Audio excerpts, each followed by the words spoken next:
I'd like to call our session to order. My name is Randall Kennedy. I teach here at Harvard Law School.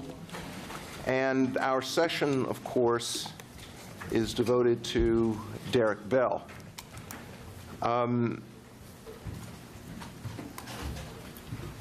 of you, of course, knew Derrick Bell, but just looking around, I'm sure that some of you don't or didn't. And I'm going to spend a few minutes just giving a short overview, brief overview of Derrick Bell's life. And then I'm going to subside and turn things over to our principal commentators. And then we'll have time, I'm sure, to hear from you, hear your comments, hear your impressions, maybe even hear some objections. So Derrick Bell, Derrick Albert Bell, Jr. was he was born in Pennsylvania. He attended Duquesne. He was in the Air Force. He went to the University of Pittsburgh Law School. And when he was at the University of Pittsburgh Law School, he entered law school in the landmark year 1954. He was the only black student in his class. He was on the law review, did very well, but when he got out of law school, there were no jobs available to him, and he was told that to his face. He got a job working for the United States government. He was in the Department of Justice and was part of the actually newly minted Civil Rights Division of the Justice Department. He was there for a brief period, and then something happened that actually presaged events in his career. He was told that he had to resign his membership in the NAACP because, as a lawyer for the Department of Justice, there was a feeling on the part of his superiors that there might be an untoward, conflict, and he refused to do that. And so he left. He left the Department of Justice, returned to Pittsburgh, and was working for the NAACP. And Thurgood Marshall paid a visit, saw Derrick Bell, and offered him a job. And that's how Derrick Bell that's why he went to the NAACP Legal Defense Fund. He spent a number of years at the NAACP Legal Defense Fund. Most of what he did there was litigation in the Deep South. He had a number of interesting cases. Well, he oversaw hundreds of school desegregation cases, but there are two cases in particular that stick out in my mind. He was one of James Meredith's lawyers in the desegregation of the University of Mississippi. He was also a lawyer in a case that people don't talk about much, although they ought to. He was also the lawyer for some students who were expelled from college. They were expelled from Alabama State College. Case called Dixon versus Alabama State College. And Dixon is a very important case because it represented the first time that federal courts recognized that students had federal constitutional rights. It was that case, that was the first time that the federal judiciary recognized that students had a right to notice and a right to a hearing. And we don't think about that case now, but it has had major, major, major implications, ramifications. He was a lawyer in that case. He worked for the Legal Defense Fund for a number of years, did distinguished service. And then he left the Legal Defense Fund and became a government lawyer again, but for a very short time, and then went into legal academia. He worked at the, he was on the faculty of University of Southern California Law School.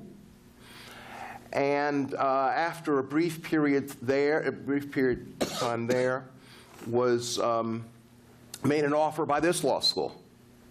So he comes to Harvard Law School, and he does a number of things, very important figure, but one of the most important things that he did in his early time here was to publish his book, Race, Racism, and American Law, 1973. It was really the first case book devoted exclusively to the study of race relations law in the United States. It's now gone through many editions, still very much with us, still a very important text.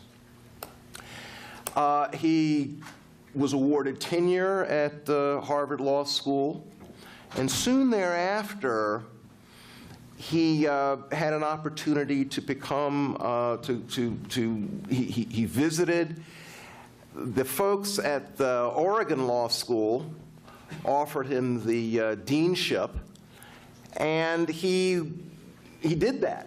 He was a dean there for 5 or 6 years. And then something came up, again, sort of presaging future events. There was a faculty member at the University of Oregon Law School who he supported, he really wanted, he thought that had a tremendous amount of promise.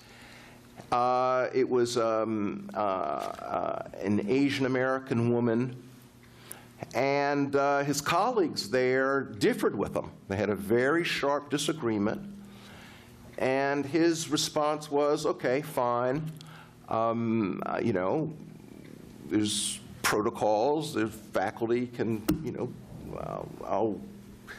I'll bow to the faculty's preferences. But after having done that, he said, I'm leaving. And he left the University of Oregon Law School and came back to Harvard Law School.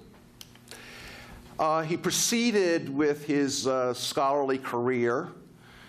In fact, it was around that time that he wrote the foreword to the Harvard Law Review, the annual Harvard Law Review, the initial issue, which is devoted to the Supreme Court term.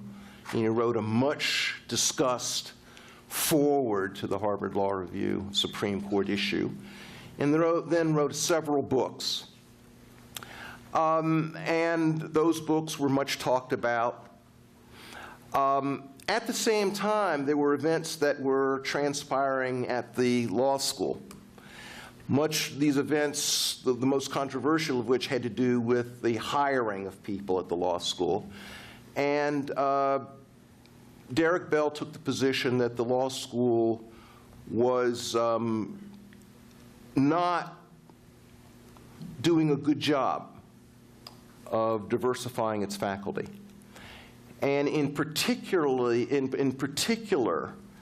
he thought that the fact that there were no black women on the law school faculty was a big problem. And eventually, he gave the law school an ultimatum. He said, listen, I've been complaining about this, and if nothing's done about it, I'm going to take a leave of absence.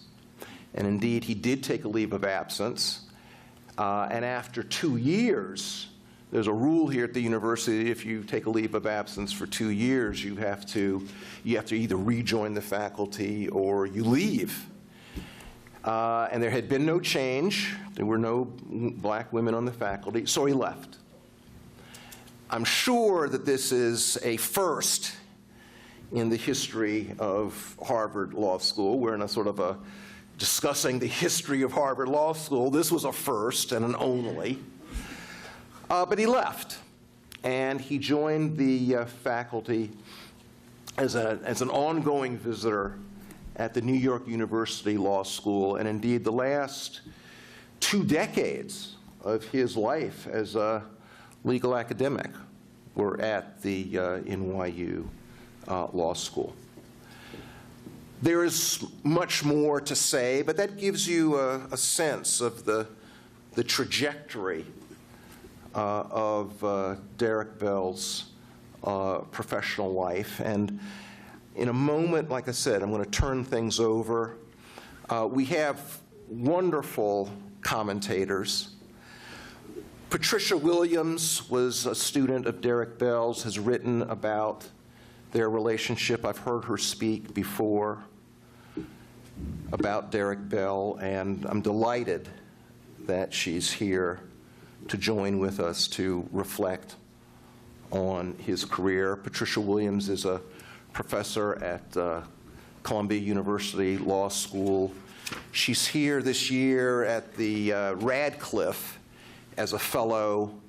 She herself is a much lauded academic, has won many prizes, the MacArthur Genius Award, other prizes.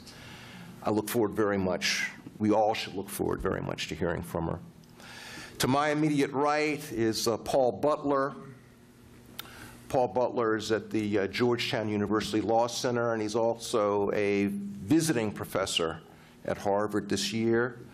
He has a new book out, brand new, Chokehold, and has written many articles, 2 books at least. And you hear him from time to time on the radio. You see him on television, where he does a wonderful job of communicating to a broad audience about the many problems that confront us today, especially in the area of the race and the administration of criminal justice. He, too, I've heard speak about Derrick Bell, and I look forward to hearing from him as well. After we hear these reflections, the floor will be open, and we'll have a nice conversation. So without further ado, Professor Williams. Thank you. It is such a pleasure to be able to remember Derrick. I have some remarks that I published shortly after his passing. And I thought I'd use those as the framework from which to speak. Since I wrote this, I actually came across in my, I moved, and in the boxes of materials that I found a letter that Derrick had written to my sister, who was also in law school at the same time that I was. I think the 2 of us constituted about 2% of the entire minority population at Harvard Law School. But he had the most, it was the most remarkable letter that I have seen a professor ever write to a student, and it brought back exactly why he was so special. Aside from all of his professional accomplishments, he took such time with each and every student. This was a commentary on a paper that my sister had written for a seminar. There must have been 80 students in that seminar, and it was a 2.5-page single-space typed letter dealing substantively with every point that she had raised and suggestions for how possibly to think about the long-term effect of what she was suggesting and to get it published. So he didn't just grade her. He engaged at every point, and he sort of had her proleptically thinking about where she might take this in terms of publication to establish herself in the field, either as lawyer or academic, because in those days nobody thought of any of us as going on in academia. And again, to give you a sense of how different it was in those days, I mentioned numbers. My class, 1975, all women were 8% of the class. And again, I think for younger students, you have that number, but you really don't get a sense of how completely different that changed, that was in terms of the dynamic. And that meant there were approximately 40 of us, 40 women in a class of over 500, as I recall. About that, is that right? Yeah. And 9 other, I think there were 9 or 10 of us who were women of color, of any color. And I think I was the last year that we had Ladies' Day. That is to say, when they would call on you one day a month, and it would be, they would throw you so-called powder puff questions.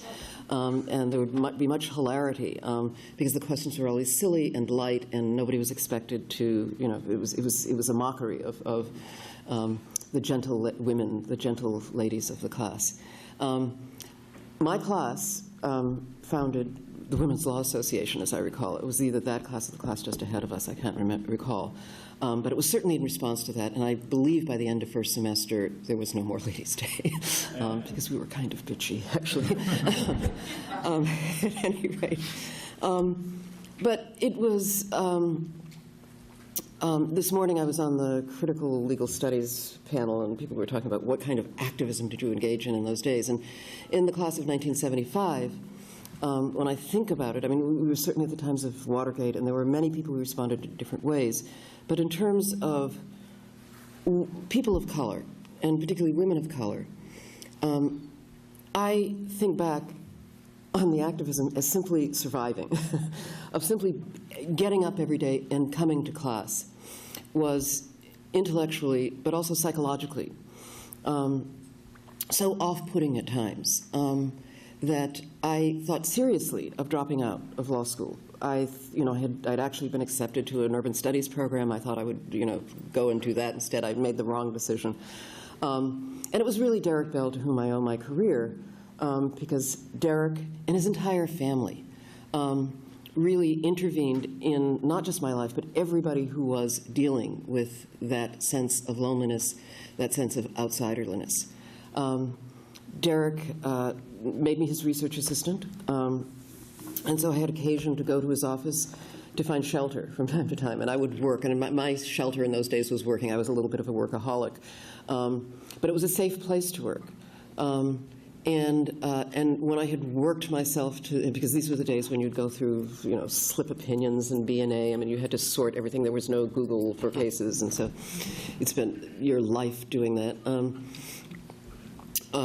His first wife, Jewel, would make spaghetti dinners, and then I would babysit his children and walk the dog. And this was psychologically very comforting.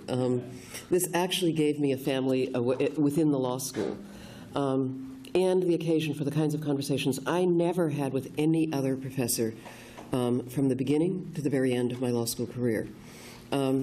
Now, again, this does not mean that every door was closed. I don't mean to condemn all the rest of the professors.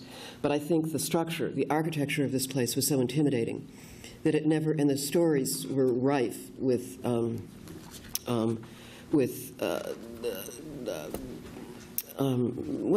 I guess we didn't have the word sexual harassment in those days. But it was an intimidating and unfriendly atmosphere on lots of levels. And Derrick and Jewel's spaghetti dinners provided, what I suppose in today's world we'd call, a certain kind of group therapy. Again, it's easy to call that sort of just friendship. But I think what Derrick provided was part of a history of the civil rights movement, a little bit like the houses that put you up in the Deep South when you couldn't go into a hotel, or the homes that would greet you with a full meal when there was no succor to be found on the road or when you were doing your work. And I'm completely indebted to him, always shall be. And I think that the repercussions of his kindness, of his generosity, are really what I want to speak to. They were as alien in this particular institution at that time. And again, this institution has changed so dramatically, I hardly recognize it. There's still, I know that there are lots of things that people are working on, but that sense of dynamic, of not being able to speak to what was so imbalanced. at least there are people speaking to that imbalance in today's world. And I think that the infinity of those repercussions extended well past law school. He recommended me after my first job, when I was thinking again of leaving the practice of law, he recommended that I go to work for the Western Center on Law and Poverty, which he had directed at one time. And he also, thereafter, suggested that I go into teaching. And I must say that after I graduated from this law school, I had clicked my heels on the top step and vowed never, ever to darken the door of another law school in my entire life.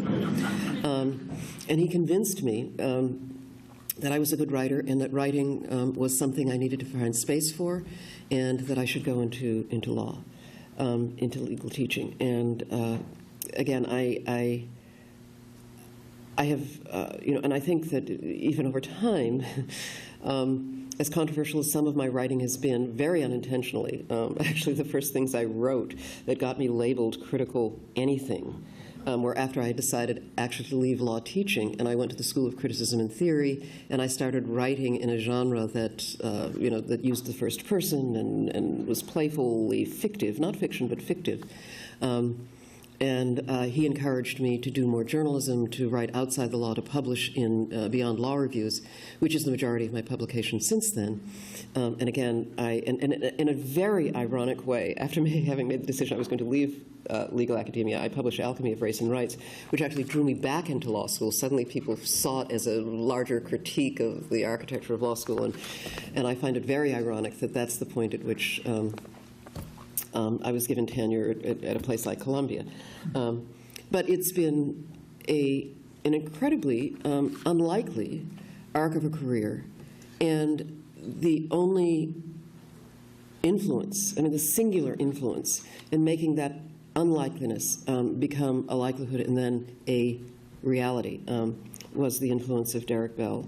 And I think I have not met a single teacher of color, as well as many, many of his students of any ethnicity, race, international background, whatever, who do not, having had Derrick as a teacher, credit him with a tremendous sense of their own accomplishment and place in the legal world.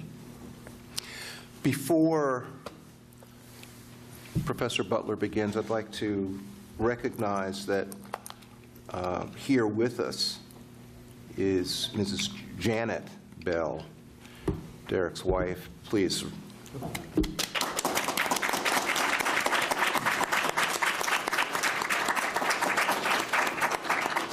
One of her many contributions has been a website that really very wonderfully memorializes Derrick's career, and anyone who really wants to delve further into this career and read about it should visit that website. In any event, it's wonderful to have you with us. Professor Butler. The other week, Ken Mack said something about Charles Ogletree that's true about me and Derrick Bell. Ken said that I never took any classes from Charles Ogletree, but he was my teacher. I never took any classes with Derrick Bell, but he schooled me about what it means to be a race man in the academy and in the world. I learned from his example, from his books and his articles, and finally I learned when I got to know him personally and hang out with him and to embrace him as a mentor and a friend.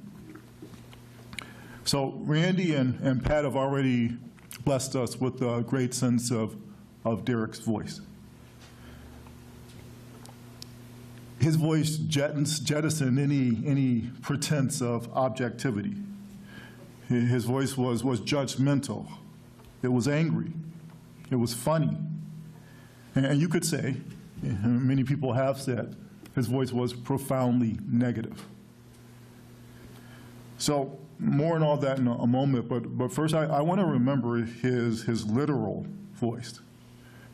That is how he sounded when you heard him speak. Derrick had the softest, gentlest voice. especially for a man of such fierce ideas, such revolutionary theories. In his later years, sometimes you had to kind of lean in to hear him. I would describe it as an unassuming voice, a voice that gave you the choice of whether you wanted to hear him or not. Years later, with that voice being one of the main ways I remember Derrick, I want to say that that voice, by not projecting, projected. It projected the confidence of a man who knew he was right. So your choice was whether you wanted to accept the truth.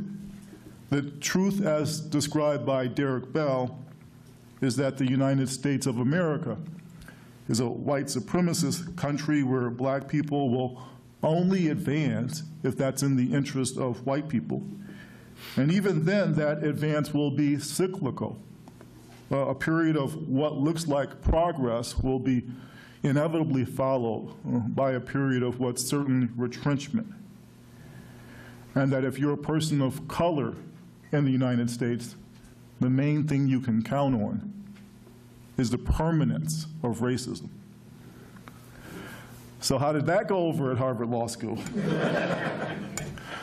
The cliche from Kipling, if you can keep your head when all about you are losing theirs. So Derrick Bell made people lose their heads, especially in the academy and especially at Harvard Law School. He made people lose their heads in part because when you are a black person who has in some sense made it, you're supposed to perform a kind of gratefulness. The higher the achievement, the more grateful you're supposed to be. When President Trump critiques professional athletes who are African American for not displaying sufficient respect to the national anthem, he always notes that they're millionaires. So when I talked to Derrick, he was grateful about some things. He was really grateful about being married to Janet. He was grateful about his literal children and his figurative children, his figurative brothers and sisters, people like Kim Crenshaw, Margaret Montoya, Chuck Lawrence, Mari Matsuda, Cheryl Harris, and even me, folks who are trying to do our things in the academy and who've been inspired by him. Derrick was even grateful about some of his ungrateful children, like my buddy Randall Kennedy over here. More about that in a few minutes. Derrick was not grateful about being the first black tenured law professor at Harvard. He had a bad attitude about that, like, what took you so long and where is everybody else? So when Harvard Law School, as late as 1990 said that it just couldn't find a qualified black woman to teach here, Derrick called that for the horseshit that it was. What courage. I like to think that if it had been me, I too would have picked up my pocketbook and left, but you know, what I think also is that if I'd been born during slavery, I hope I would have led one of those uprisings, but I'm not sure that I would have. In my book, Chokehold, I try to point out the relationship between critical race theory and the movement for Black lives. And one of the things people in the movement say is that if you wonder what you would have done during slavery, if you wonder what you would have done during the civil rights movement, ask yourself, what are you doing now? So what I'm doing is writing books and teaching law school. Derrick did that too, but he also used his body as a witness. And that's why he left. So Derrick wrote this famous case book that Randy talked about, 1973, first book on race and the law. A new edition is about to come out. It's revised by the brilliant critical race theorists Cheryl Harris and Justice Hansford. I'm curious about the changes because Derrick's casebook was kind of messy. It was messy like the truth, messy like white supremacy. You could say it's messy like the law. When you open it, the first thing you saw was that famous photograph of the Olympic athletes, Tommy Smith and John Carlos, holding their fist in the air. Who does that in a casebook? I can only imagine the conversation he had with the publisher. I used that book the first couple times I taught race and racism, but I had to let it go because the students didn't like it because it wasn't, they thought, objective. At the end of the course, they always agreed with, or many of them agreed with a lot of what he said, but they had to come to that. They had to more gently be led to that than what Derrick was willing to do. We talked, or at least I heard, a lesson from some of the masters of critical legal theory and critical race theory this morning, including Pat. And the way that that story is usually told is that in the mid-1980s, people who'd been part of the critical legal studies movement got fed up with how the critical legal theorists, who were mainly white and men, weren't doing race. And so people like Pat and Kim Crenshaw started their own formation. And that story is right. I think it was brilliantly retold this morning. But it's just half. The other half, I think, starts with the other half of the birth of critical race theory, starts earlier in 1975 with Derrick's article, Serving Two Masters. So half of critical race theory is a response to critical legal theory. The other half is a response to civil rights. So the kids in SNCC used to jokingly refer to Martin Luther King as the Lord. And the Lord of the civil rights movement was Thurgood Marshall. Thurgood Marshall, the greatest civil rights lawyer of all time, running the greatest civil rights law firm of all time, the Legal Defense Fund. And in Serving Two Masters, Derrick Bell asked, well, what about Little Miss Brown? So Thurgood Marshall, a master legal architect, devises, with the help of other great legal talents from Howard Law School, this amazing campaign. People thought it couldn't be done, but 1954, the crowning victory of the civil rights movement, Brown versus Board of Education. And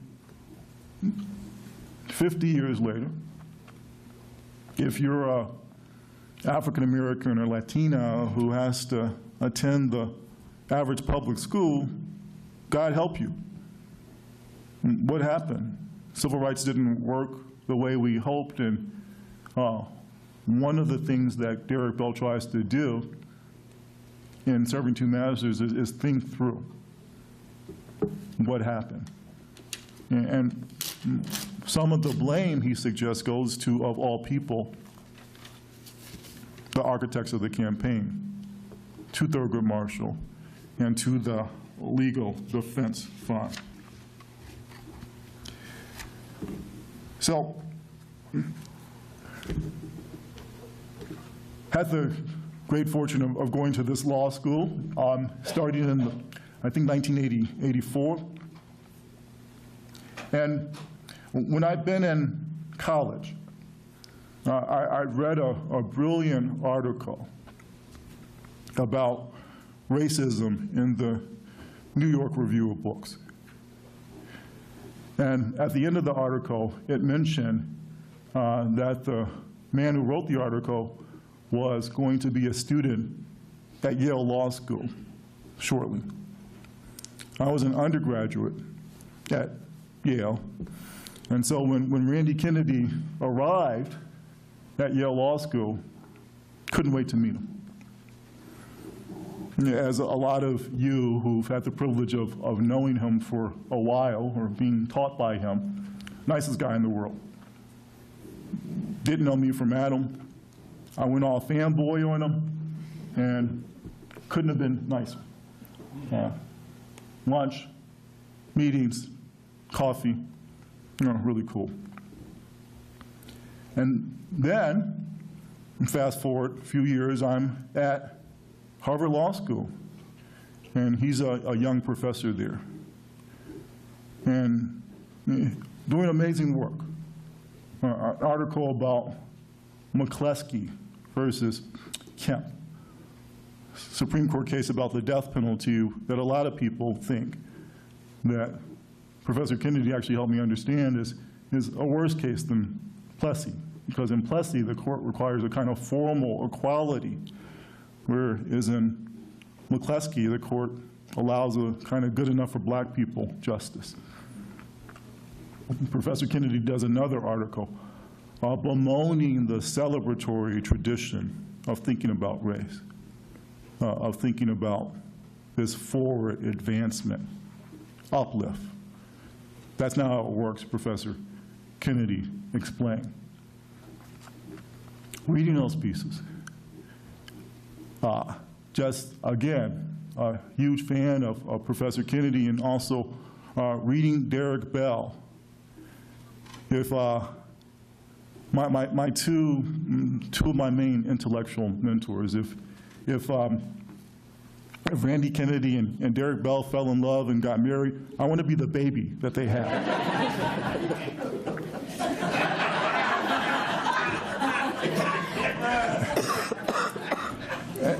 And then what happened was Professor Kennedy writes another article.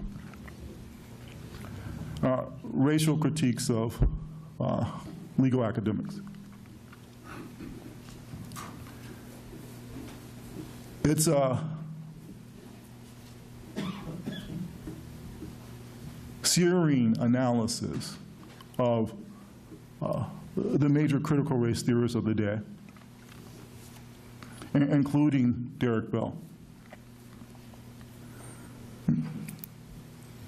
It felt a little bit like a blood sport. It felt a little bit Freudian.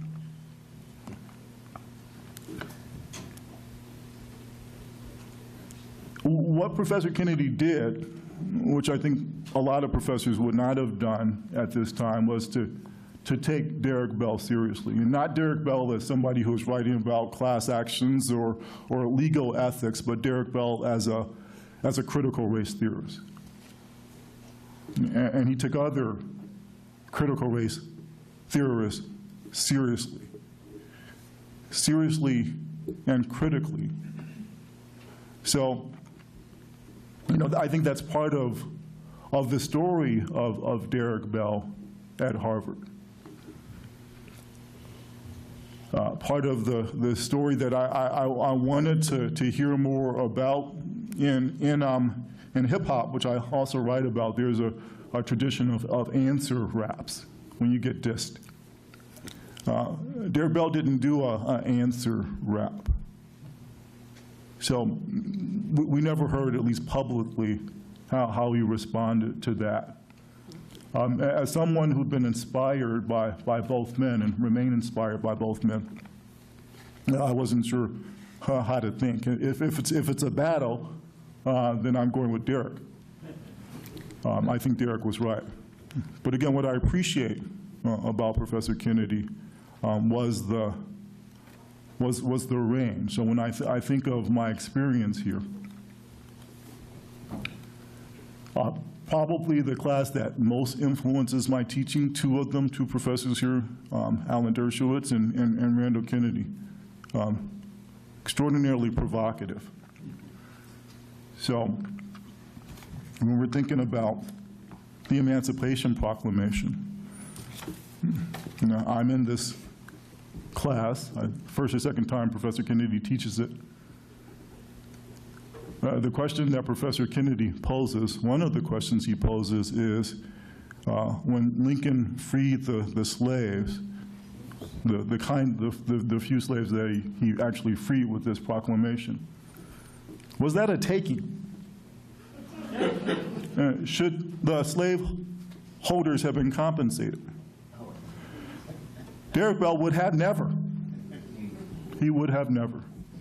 And that's okay. Hearing that question provoked me to no end, but made me think it through. It made me think through why I think that Derrick was right and Professor Kennedy was wrong in his critique. And again, I think that in making us take Derrick Bell seriously as a crit, in subjecting Professor Bell's analysis to the same kind of analysis that other work does, that Professor Kennedy did us a favor, and he did Derrick Bell's work a service. So last thing, in addition to performing a kind of gratefulness, black people who make it, we're also supposed to be optimistic. Derrick Bell was not an optimistic man, at least when it comes to the law. You know, the way he expressed things was, you know, sometimes formal, like a law review article. What the woman on the street, if she remembers him, and I want to suggest that she will. I'll say more about that in just a minute when I close. What the woman on the street probably knows about him is his parable about space traders. It was a story. Actually got made into a movie on HBO. And the idea was, if some aliens came down to the United States and said, give us all your black people, and what we'll do for you instead in return is give you all these riches, give you all these resources, that the United States of America would go for it. It would accept that deal.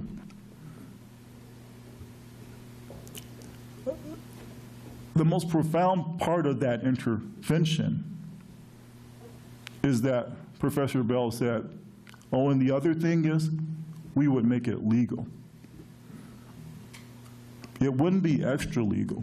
It wouldn't be, oh, we're going to like shield our eyes while these black people are taken away. We're actually going to make it part of the legal process. We're going to come up with a legal justification why this is consistent with the Constitution. That's how the law works, Professor Bell prescribed.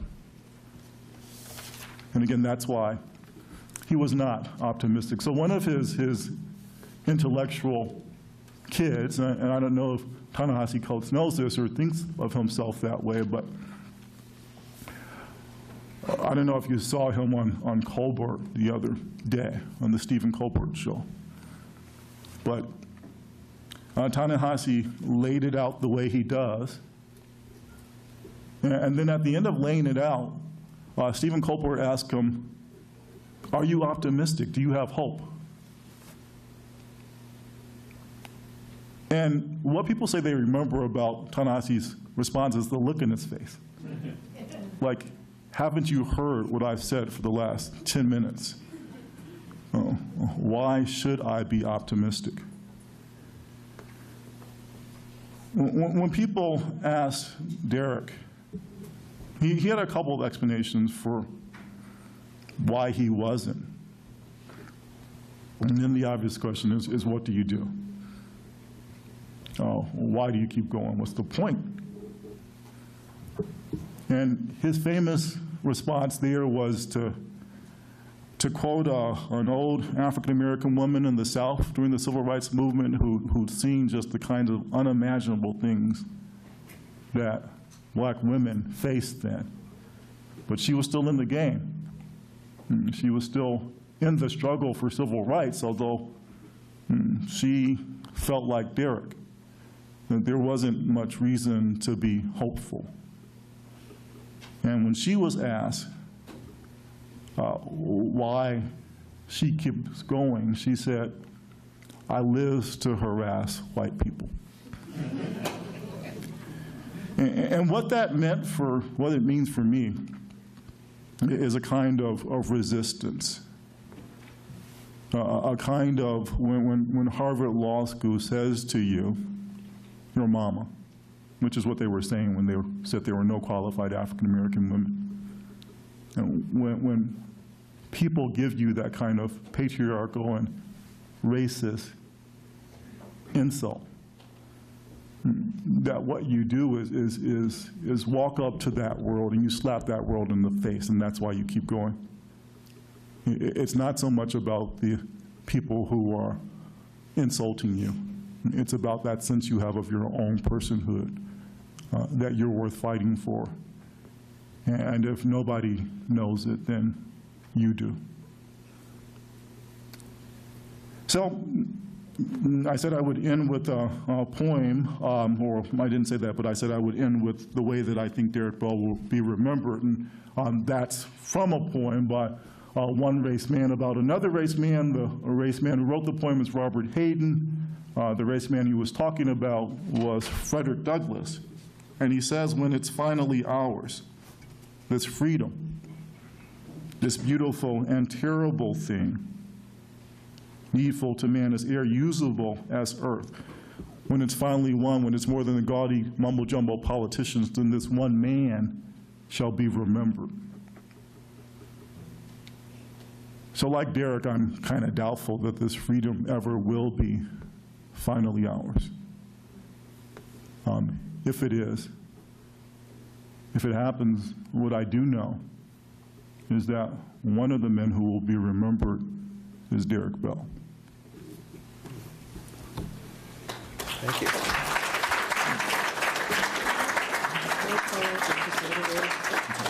Are we going to talk a little bit among ourselves, or can I say something? Yeah, sure. I'd like to respond a little bit.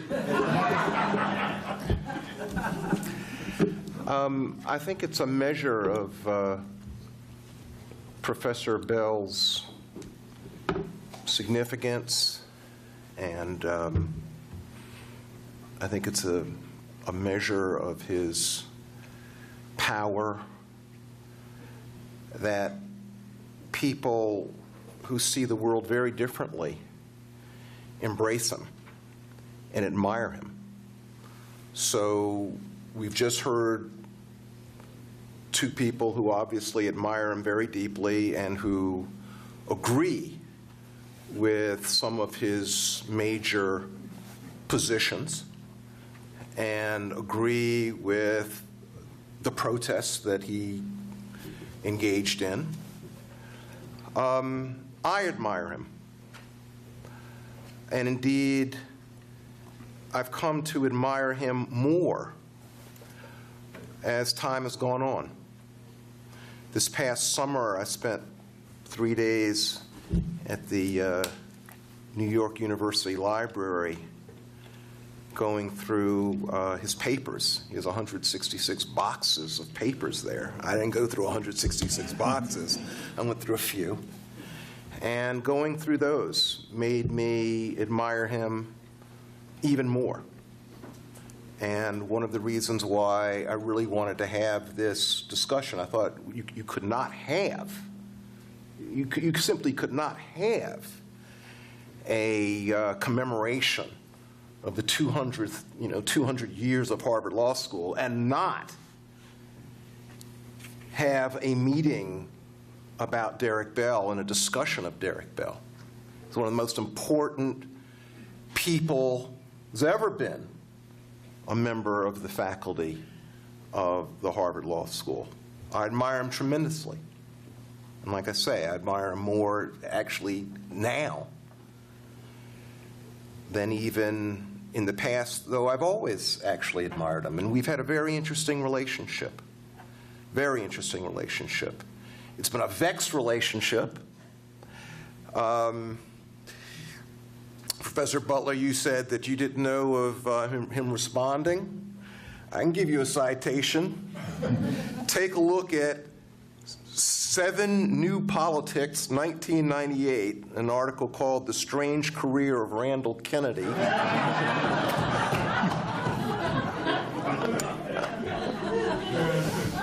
And Professor Bell sets forth very clearly his disagreements. And I disagree, really, and we can go into that, you know. But for now, what I want to emphasize is that in the grip of that disagreement, and indeed, even when, and became, I mean, it was very sharp. It was very sharp. And Professor Bell wrote a letter to the editor of the New York Times in which he suggested that I was engaged in a unbecoming minstrelsy. I really took offense at that one. It was very sharp. But even at its worst,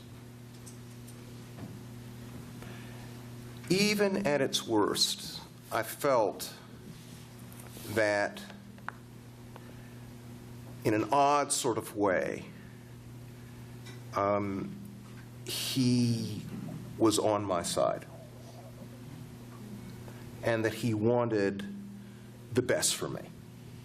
I think he thought that I was misguided in certain ways. I think he thought that, you know, as time would go on, maybe I'd find my way back. So seriously, I think that's the way he felt. But I always felt that he wanted the best for me. And if you go through his papers, in episode after episode after episode, both within legal academia and without, he was a person who was always looking for ways to help people.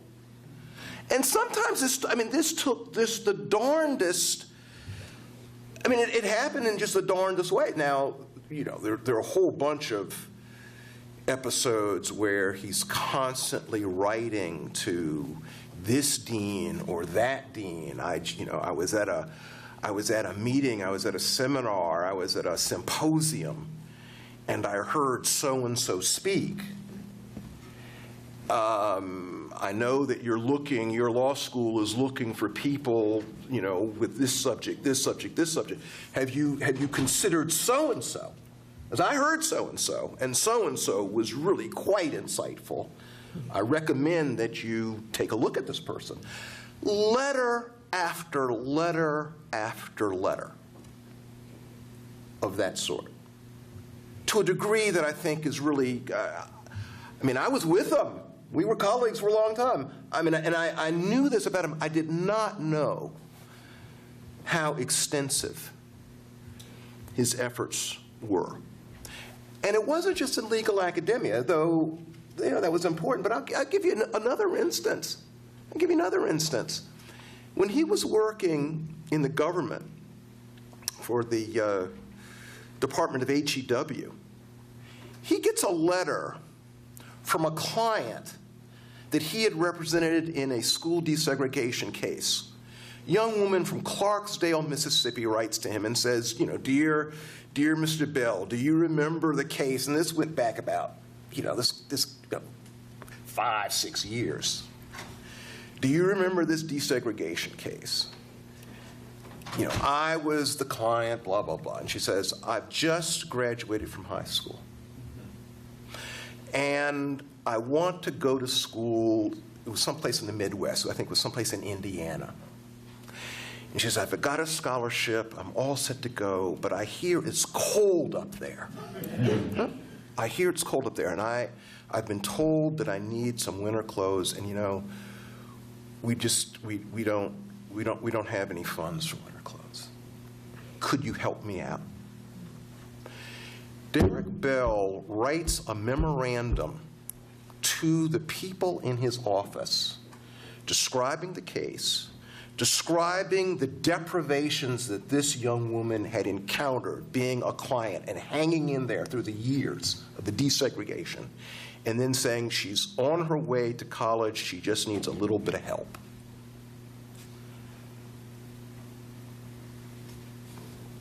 He collects the checks. And it wasn't, he collects the checks and sends the checks. I'll give you a second story, closer to here. Derrick is riding someplace, it's not altogether clear, he's in Waltham, Massachusetts. He somehow encounters a man who is on the way to the kitchen at Brandeis, works in the kitchen. And the man had missed his bus. And he was he was really just quite shaken because he said, I'm going to be late for my work. And Derrick says, hop in, it's not that far, I'll give you a ride. So they're on their way, and the man says to Derrick, this is really terrible because I'm going to be late and the people of my boss is going to give me a hard time. And Derrick says, I tell you what, I'll go in there with you to explain that, the bus sort of passed you by and, maybe that'll help out. So Derrick goes into the kitchen with the guy. And the other workers and the boss disparages the guy. They laugh at him. They just treat him very badly.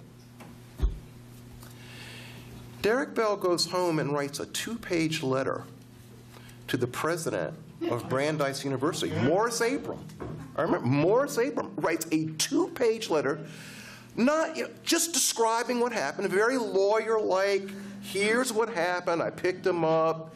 We went in, and he describes in very detail what the boss said, what the other co-worker said, and then he ends by saying, my impression is, obviously I've had just a glancing acquaintanceship. I just met this guy. But my sense is that he's a very devoted worker, and my sense is that the boss and the co-workers were really treating him in a way that was, really not good. And then he ends up by saying, President Abram, I trust you will look into this.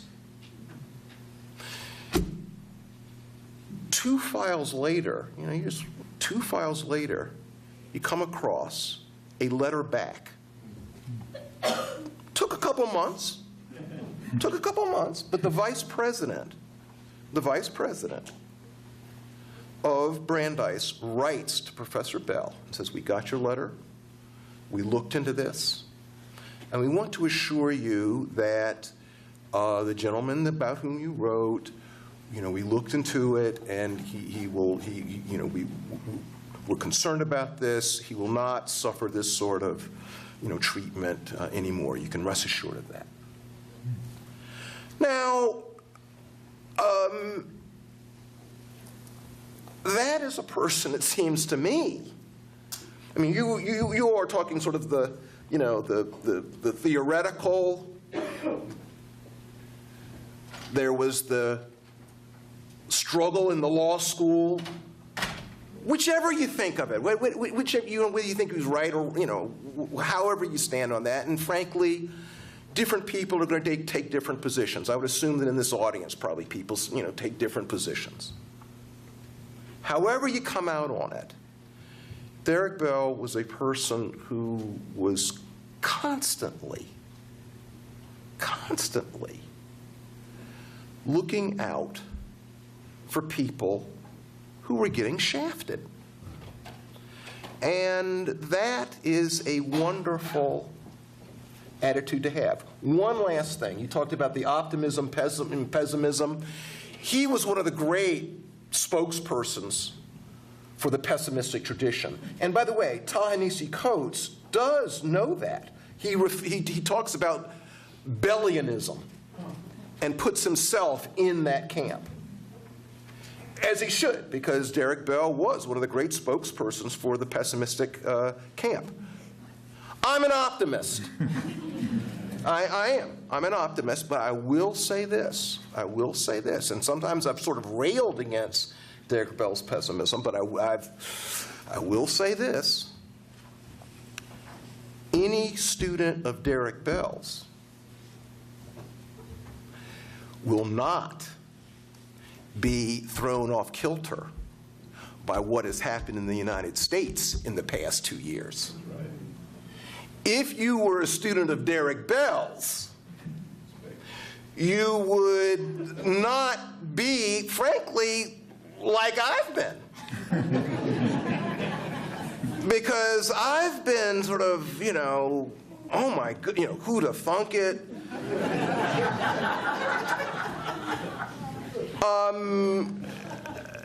If you were closer to Derrick Bell, he frankly would have prepared you. And for that reason, I got to do a little bit of revision. Yeah, I just wanted to say something quickly. First of all, I wanted to recognize Janet, because I didn't in my remarks, and that was inexcusable for me, because I actually, just before we spoke, she came over and I was saying, and I feel like actually my remarks were directed to you, because you are so much of the spirit of Derrick. It's almost like I want your approval, so everything was about Derrick, aimed at you, and to have left that out could be misconstrued.